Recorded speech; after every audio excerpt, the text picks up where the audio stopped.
Bueno, buenas tardes. Agradecerte en primer lugar por esta invitación que me has hecho para conversar un poco sobre esta nueva reforma que sufre este instrumento jurídico. De verdad que es necesario que se divulgue, que se dé a conocer y que se realice sobre todo este trabajo de prevención, como bien lo decías, y de promoción para que todos sumemos y podamos de alguna u otra manera erradicar este flagelo que día a día incrementa. Un saludo para todas las personas que escriben, desde Miranda, desde Aliada de la Cadena, desde Valencia, desde Chile, desde Maracaibo, desde Trujillo, Barquisimeto, Caracas, Apure. Bueno, un saludo muy especial a todas las personas que están invirtiendo un poco de su tiempo para conocer un poco sobre esta nueva reforma que nos trajo esta ley. De verdad que agradecido a todo el panel que va a compartir conmigo hoy.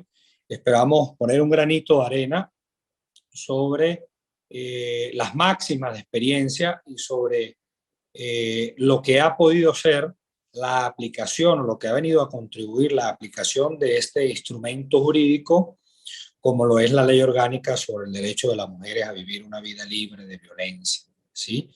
En primer lugar, pues quise, en esa primera lámina, Vero, quise hacer mi exposición o hacer un resumen muy sucinto del nacimiento o desde cuándo nace esta ley para que podamos ubicarnos en contexto un poco sobre el recorrido procesal que ha tenido este instrumento jurídico acá en Venezuela.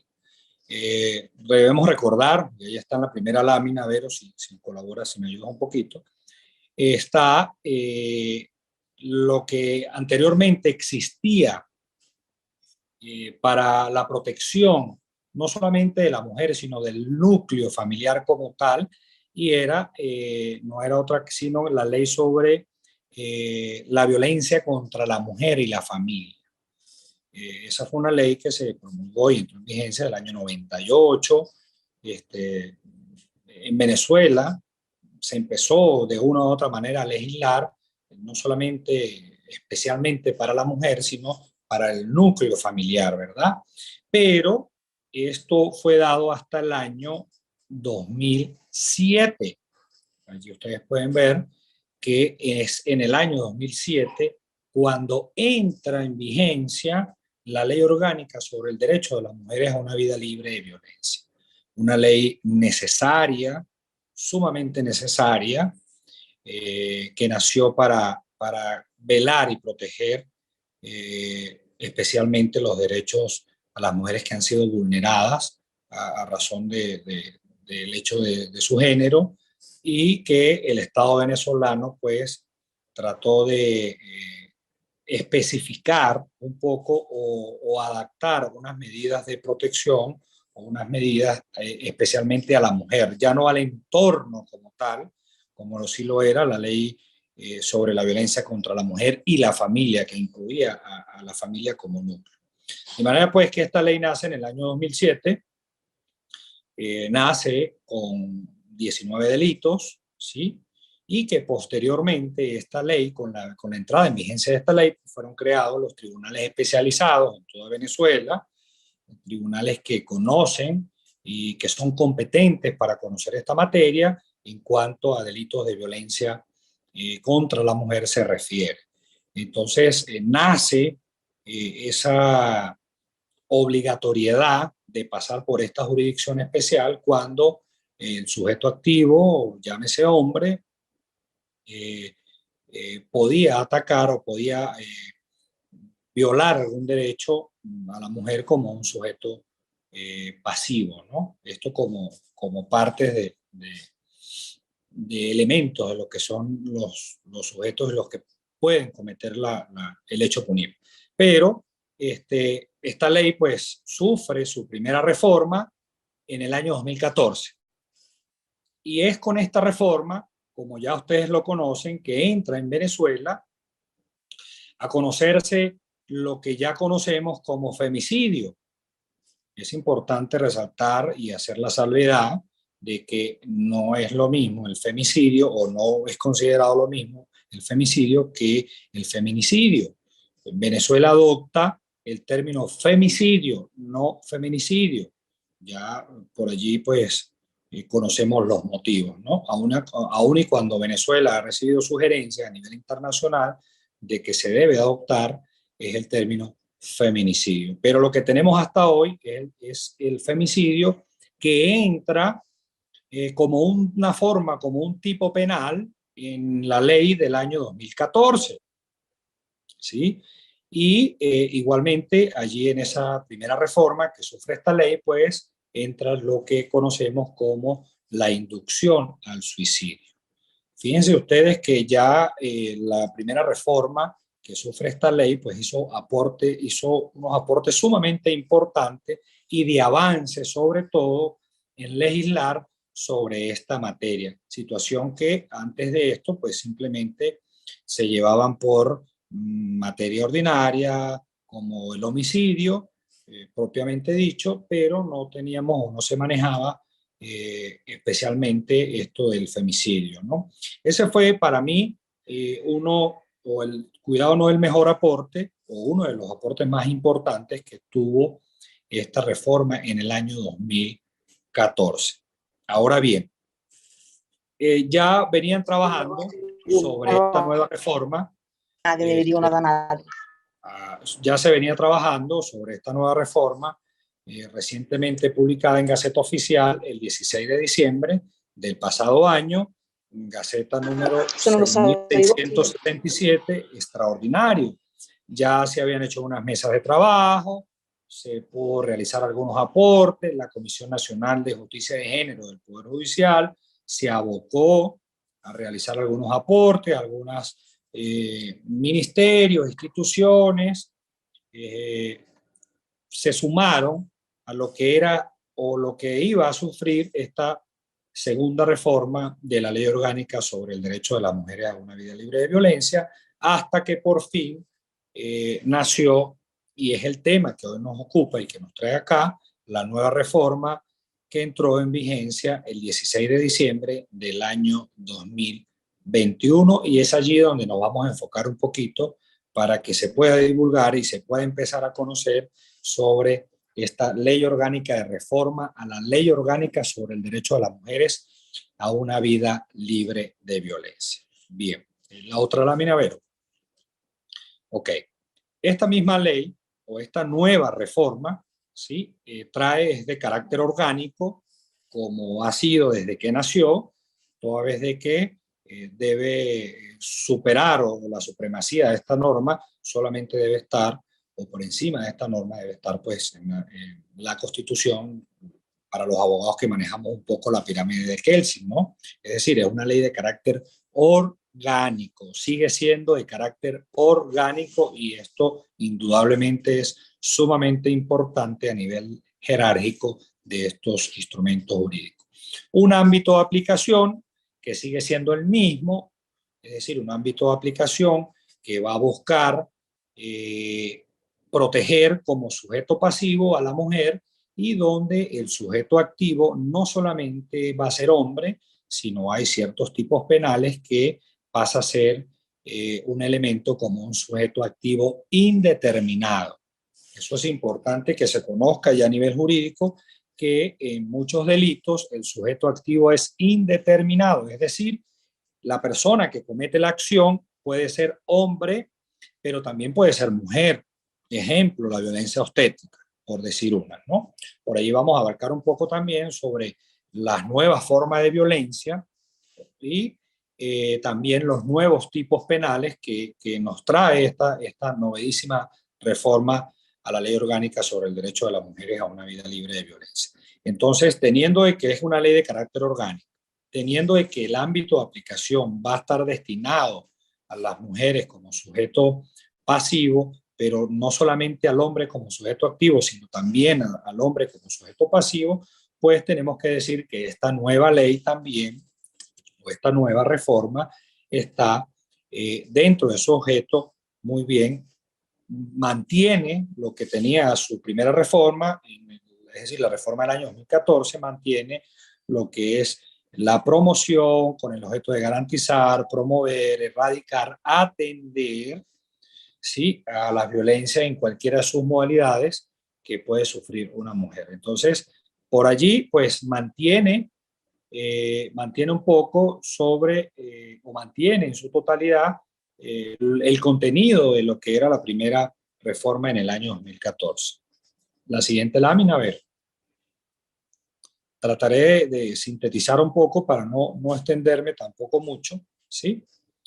Y podamos darle chance y que esto pueda ser más dinámico, este conversatorio, el día de hoy.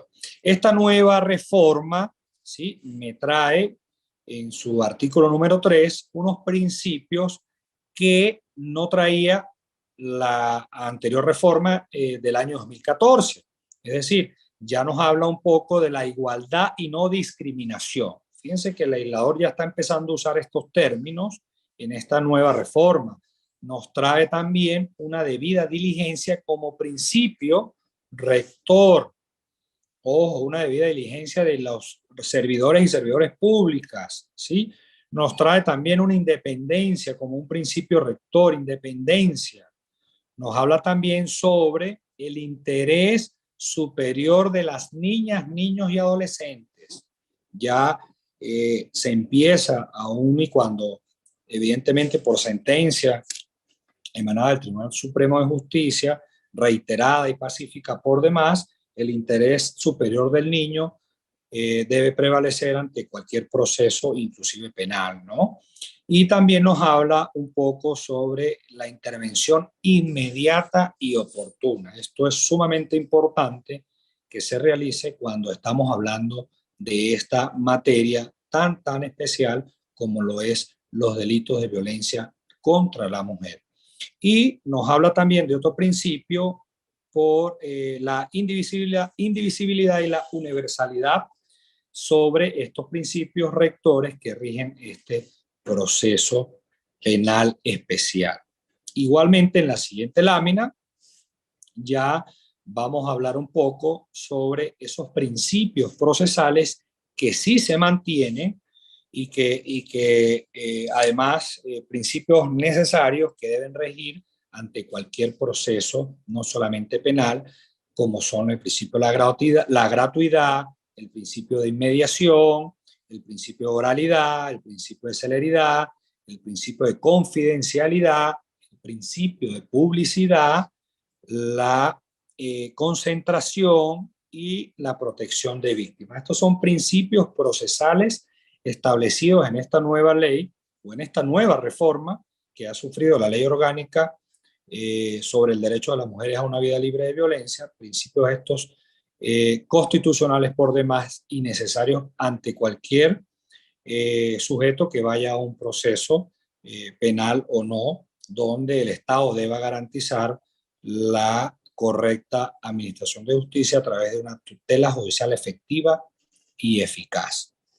Seguimos entonces con la siguiente lámina, donde ya vamos a entrar quizás un poco en algo sumamente importante que me pareció necesario traer al conversatorio del día de hoy, como lo es la supremacía y orden público.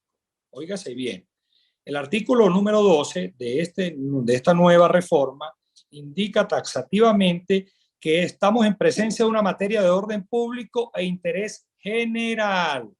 Aquí no estamos hablando de intereses particulares, aquí estamos hablando de intereses generales, que por eso lo subrayé y lo puse en negrilla. Igualmente indica que los servidores públicos y servidores públicas deben actuar de oficio, óigase bien, de oficio ante las situaciones de amenaza o violación de derechos humanos de las mujeres sin que sea necesaria la solicitud, intervención o impulso de las personas interesadas. Fíjense lo importante que es saber de que estamos hablando sobre delitos de acción y de orden público, donde son de interés general, ¿no? Ok. La siguiente lámina como otro aporte que consideré por demás necesario, además felicito muy bien de que esto se haya dejado expresamente establecido en esta nueva reforma, como lo es la prohibición de mediación y conciliación. Compañeros y compañeras que me están escuchando, aquí no se puede cuantificar golpes ni agresiones, ¿sí? Está prohibido ya de manera expresa. Esto ya se había hecho a través de la jurisprudencia como fuente del derecho, además una jurisprudencia reiterada, ponencia de la magistrada Carmen Zuleta de Merchán, quien ha aportado a esta jurisdicción sentencias extraordinarias. Por demás, felicito a ella y a todo su equipo de trabajo porque ha legislado mucho en esta materia, sobre todo este artículo que está en pantalla, el número 3, el compromiso que debe tener el equipo interdisciplinario a la hora de rendir una evaluación y pudiese verse contradictorio, como bien lo dijo María Cristina en su intervención, sobre la prohibición y mediación de conciliación. Sin embargo, yo considero de que además de oportuno y necesario esto, porque pasa mucho en la práctica que el victimario pues causa un daño a algún bien, llámese un teléfono celular, por decir algo, ¿sí? Y lamentablemente nos vemos limitados, por supuesto, a poder acordar algún acuerdo reparatorio, de manera de que, se lo decía yo en un principio, que no podemos cuantificar ningún tipo de violencia ni agresiones en contra de la víctima. Entonces, allí dejar abierto el compás no es ni siquiera tan descabellado y tan discriminado. Queda en nosotros los operadores de justicia, ¿verdad?, profundizar un poco hasta qué punto podemos o no podemos interceder a una reparación, al resarcimiento de un daño causado, como lo establece nuestro Código de Procedimiento Civil. De manera pues que efectivamente es importantísimo este artículo. Vero, si me ayudas y pasas esa lámina, voy a tratar, porque María Cristina por allí también tocó ciertas cositas que también traía en la tarde de hoy. Sin embargo, también habló algo importante, mientras creo que esperamos a Vero, que tuvo otro problema de conexión. Habló María Cristina algo importante, que Aquí es el estoy acompañamiento. Ah, nuevamente. bueno, Vero, bueno, si puedes pasar la Pero ven la lámina. presentación, ¿verdad? Perdón, Ven la presentación. sí, yo la veo, estoy en la prohibición de mediación, estoy en esa lámina. La paso. Pásala, correcto. Saludos, Linda, un abrazo, gracias por tu apoyo siempre, presidenta del Instituto Merideño y la Mujer y la Familia. Ok, algo nuevamente importante, la competencia, ya esto procesalmente hablando, ¿sí? ¿Quiénes somos competentes? Ya tácitamente esta nueva reforma indica que igualmente son competentes para conocer aquellos delitos contenidos en otras leyes orgánicas, especiales o generales por conexión, conexidad o concurso real con el asumo del cual tienen conocimiento, independientemente que concurran víctimas y mujeres y hombres. Consideré necesario traer esto porque sé que hay operadores de justicia, compañeros, que están acá y muchas veces hay muchas dudas en cuanto a cuándo somos y no somos competentes. Bueno, ya quizás esta nueva reforma trae un poco más libremente y más tácitamente cuando somos competentes, inclusive cuando hay una conexión o un concurso real de víctimas, ¿no? Pásala, Vero, por favor.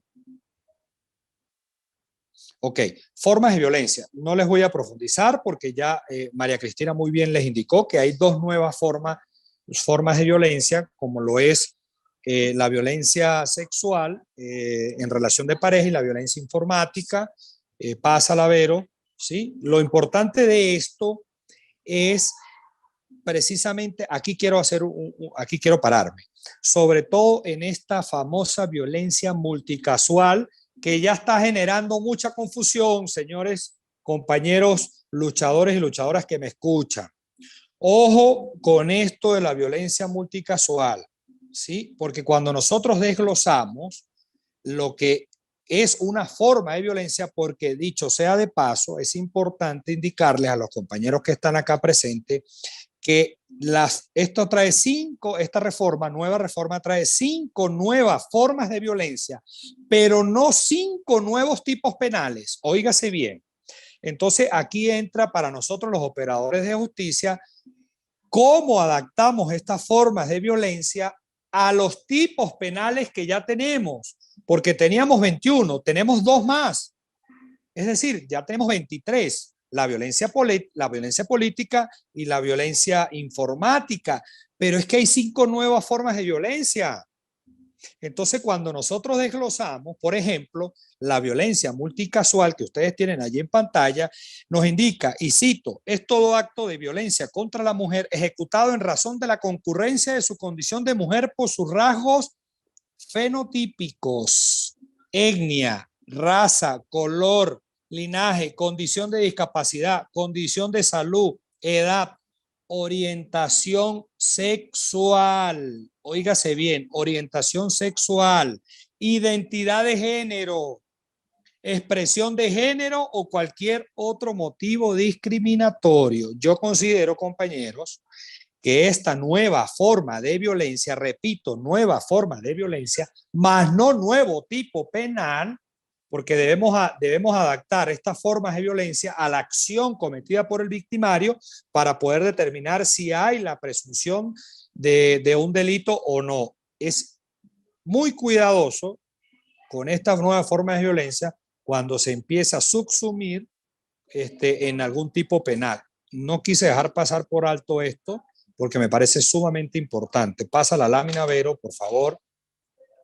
Sí, además otra cosa importante también, que ya lo que antiguamente traía el certificado de salud, que era el artículo 35, ya aquí establecido en el artículo 43, pues me pareció sumamente importante que se le agregara la omisión de esta obligación por la parte médica o el médico o la institución de salud en el diagnóstico, emisión, entrega oportuna del informe, será castigado con el delito de violencia institucional establecido en la presente ley. Ahí está en negrita. Igualmente, deberán resguardar la adecuada obtención, conservación y documentación de las evidencias de los hechos de violencia. Traigo esto a colación, compañeros médicos que nos están escuchando, sobre todo los médicos adscritos al CENAMEP, al Servicio Nacional de Medicina y Ciencia Forense, porque debemos recordar que la emisión de ese certificado médico debe ser detallada, debe ser oportuna, so pena de responsabilidad. Cuando usted levanta un reconocimiento médico legal, recuerde que eso no es para su consumo, recuerde que eso va a un proceso y que lo van a ver muchas otras personas. Por eso me parece importante recordar que por omisión hay responsabilidades. La semana pasada escasamente le ordené aperturar una investigación penal a un médico adscrito a CENAMEP porque el ciudadano tenía unas lesiones y el reconocimiento médico legal me decía sin lesiones y tenía 6 puntos de sutura. Entonces, eso es importante decirlo y no quiero dejarlo pasar por alto. Pasa la lámina, Vero, para ir avanzando. Ok, creación de la Comisión Nacional. Y lo voy a concatenar con lo que decía mi compañera que me antecedió, María Cristina, a quien le envío un gran saludo afectuoso, porque ella propone o se crea o se propone la creación de un sistema nacional. Está bien, yo estoy de acuerdo con eso. Sin embargo, vamos a seguir creando instituciones y vamos a centralizar muchas cosas y ¿por qué no trabajar con lo que ya tenemos y por qué no afinar mucho de lo que ya tenemos? Porque fíjense que ustedes que esta nueva reforma crea la Comisión Nacional. Se pudiese entender una comisión paralela a lo que es la responsabilidad del Ministerio Público como titular de la acción penal. ¿Por qué no? Porque esta Comisión Nacional va a tener responsabilidades, ¿sí? Y ahí está todas las facultades, cuáles son sus atribuciones, cómo debe estar integrada, cuáles son sus principios, debe tener una secretaria ejecutiva, debe definir deber de colaboración. Entonces, todo esto es bueno, sí, pero debemos, yo pienso que más que nuevamente crear, debemos unificar criterios, debemos avanzar con lo que tenemos, ¿no? Pasa la lámina, Vero. Es importante hablar de esta creación de esta Comisión Nacional. Sí, y ok, vamos a hablar algo también que me pareció sumamente importante. Cuando nosotros nos vamos a esta ley orgánica de reforma, ¿verdad? Y nos ubicamos en el delito de femicidio, cuando nosotros nos ubicamos en el artículo 73 ahora, 57 en la ley derogada, nosotros nos vamos a conseguir que lo que está en negrito en mis láminas y lo que está subrayado, simplemente el legislador lo sustrajo. Es decir, ya no existe en esta nueva reforma de la ley. Y ojo, porque fíjese lo que sacamos. Por ser considerado un delito contra derechos humanos, es decir, el femicidio, quien fuere sancionado por el delito de femicidio no tendrá derecho a gozar de los beneficios procesales de la ley ni a la aplicación de medidas alternas al cumplimiento de pena. Oído con esto, compañeros. Es decir, eso que está allí resaltado fue sustraído, ya no está, ya no lo tenemos en esta nueva ley orgánica. Ojo con eso. Debo decir que tenemos por sentencia constitucional, por ejemplo, la sentencia 91, que prohíbe a estos delitos atroces algún medio alternativo de cumplimiento de pena, pero es importante hacer de su conocimiento que esto que está allí ya no cuenta, ya no lo tenemos en vigencia con esta nueva reforma. Ojo con eso. Igualmente, ya no estamos hablando de acto carnal. Ya la palabra carnal el legislador quiso quitarle, me parece muy bien. Ya estamos hablando de acto sexual con víctima especialmente vulnerable. Perfecto, muy bien. Pero ¿qué pasa? Que también ya estamos hablando, ya no estamos hablando de actos lascivos, como sí hablábamos en la derogada ley. Ahora estamos hablando de abuso sexual sin penetración. Pero ¿qué pasa? Y lo dejo ahí al tapete para todas las personas que nos están escuchando. 78 personas, de verdad, en la tarde de hoy, agradecerles por esta y demostración que han dado al llamado de divulgar un poco esta nueva reforma. ¿Qué pasa? Cuando nosotros, o para diferenciar lo que es un abuso sexual de una violencia sexual, indudablemente cuando nosotros pensamos de un abuso sexual debemos traernos a la mente que estamos hablando de un menor de edad, de un niño, niña o adolescente. Pero ya el legislador, y cuando hablamos de violencia sexual, evidentemente estamos hablando de una persona mayor de edad, pero ya el legislador, con este término de abuso sexual sin penetración, a lo que era anteriormente los actos lascivos, pues ya dejó abierto a que el abuso sexual también se puede cometer a una persona mayor de edad. Esto es importante que se conozca, o por lo menos a mi criterio, detallitos que son sumamente importantes. Además de decir, indudablemente que todas las penas incrementan con esta reforma. Hay algo que me llama poderosamente la atención y me preocupa mucho, compañeros, y es el abuso sexual sin penetración que ustedes ven en pantalla, artículo 59, porque cuando nosotros leemos el abuso sexual sin penetración, lo que era, como lo dije anteriormente, los actos lascivos, la pena de prisión en este nuevo tipo penal se incrementa de 8 a 12 años, compañero. Es decir, aplicando una dosimetría penal, ¿verdad? Al yo sumar 12 más 8, vamos a tener 20. Al yo sacarle el término medio de conformidad al 37 del Código Penal, vamos a tener una pena de 10 años, salvo que el ciudadano desee someterse a un procedimiento especial por admisión de los hechos y pueda dársele alguna rebaja. Pero es que eso no me preocupa, que aún cuando el ciudadano desee admitir los hechos, ¿verdad? Y se le dé la rebaja respectiva, que por ley le corresponde además, pues simplemente no va a quedar menos de 5 años y obligatoriamente el ciudadano debe quedar privado de libertad. Entonces, todas las personas que cometan lo que antes se llamaba acto lascivo y lo que hoy se llama abuso sexual van a quedar privados de libertad.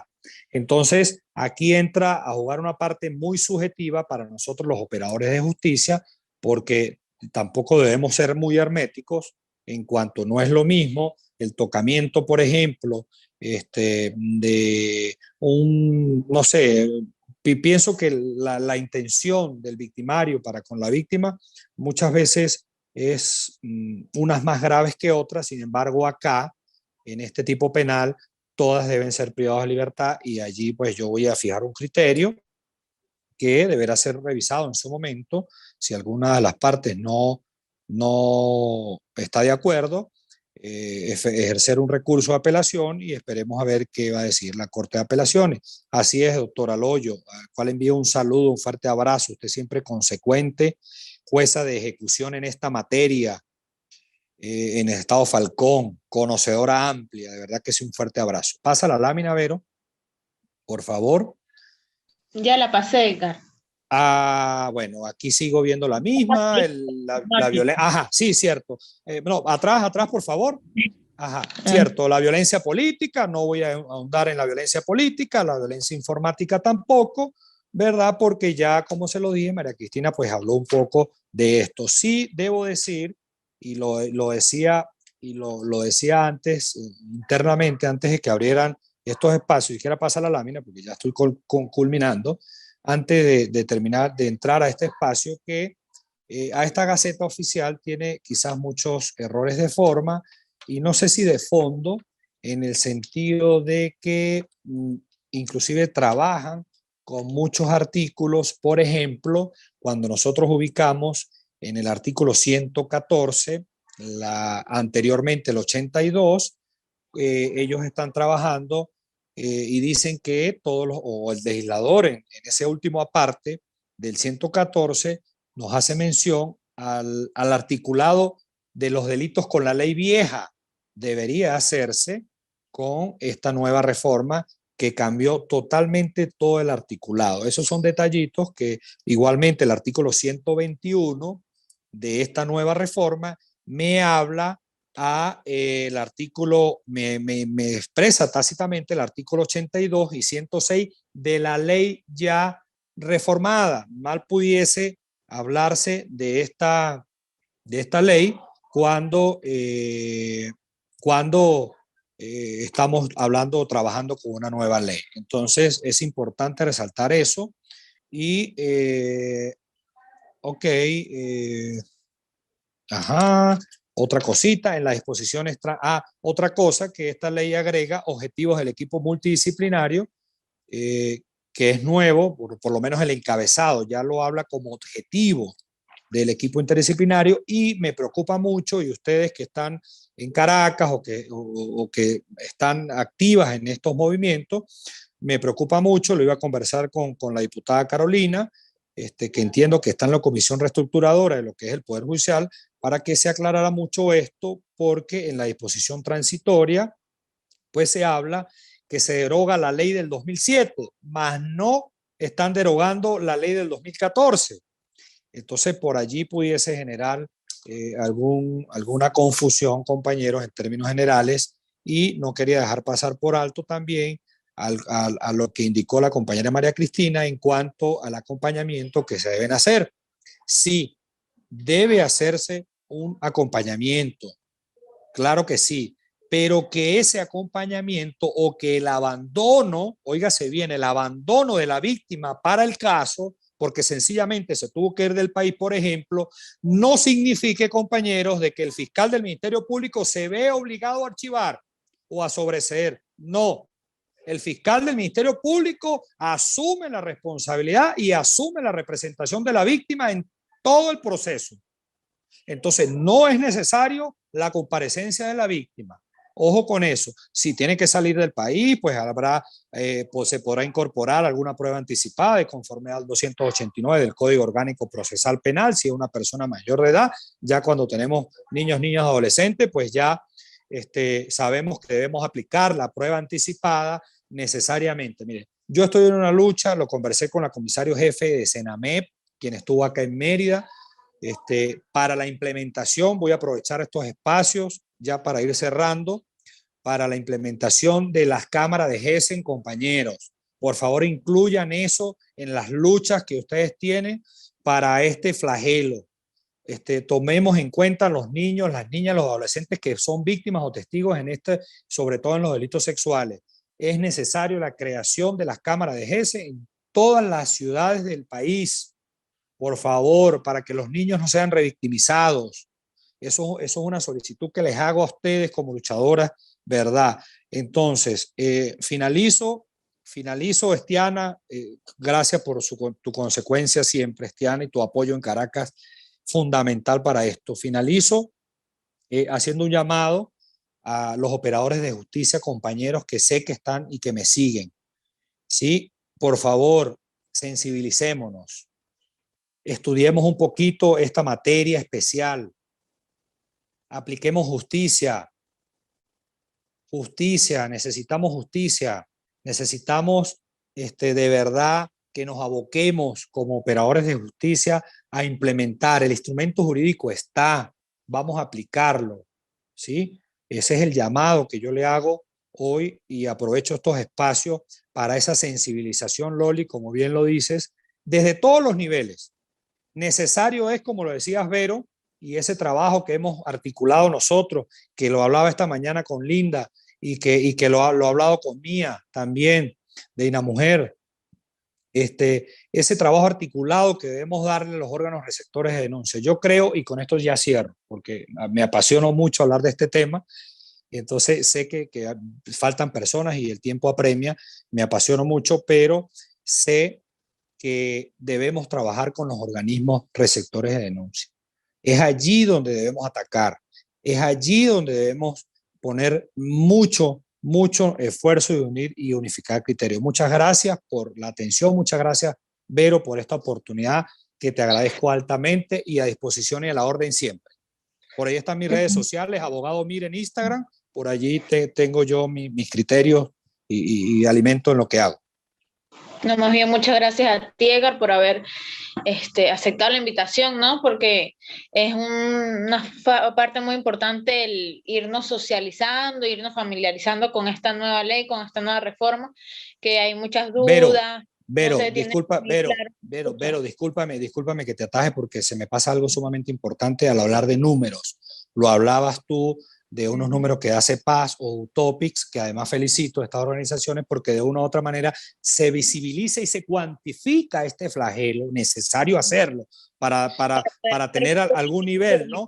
Pero ¿qué quiero decirte? Que a nivel central, porque sé que hay muchas personas acá que se manejan a nivel central, nosotros estamos en la obligación de pasar estadísticas mensuales. Los primeros 5 días de cada mes, todos los tribunales de la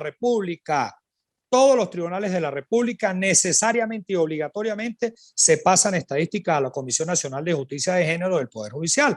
Háganle una solicitud de manera que estos números pues quizás puedan ser abiertos o no, ya eso quedará de parte de ustedes, ¿verdad? A nivel de que se pueda manejar unos números a ciencia cierta, porque no solamente es de los tipos penales o de los casos judicializados, sino también llevamos un número de las medidas de protección y seguridad que se imponen, ¿no? Quería agradecer eso y dar esa acotación.